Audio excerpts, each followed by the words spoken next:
ますね。燻製になっちゃう。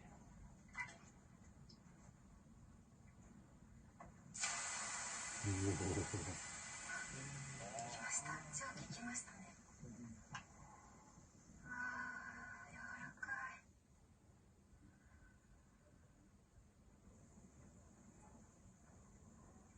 今このサウナ室何にも音しないです。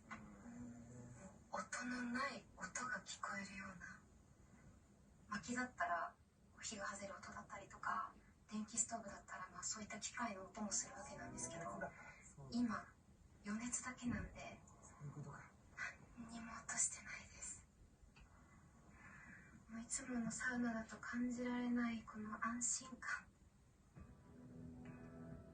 ここが今まで体験したサウナとは違うと感じる理由は他にもありました。スモークサウナの中は今では考えられないほど特別な場所だったの。例えば出産がここで行われたり、人が死んだら遺体を清めたりしていたの。スモークサウナは自然の力が満ちた特別な空間と考えられている。そしてその力を得るために誕生や死、近代では嫁ぐ娘や戦争に行く息子と過ごす最後の場所、人生の区切りの際に使われていたという。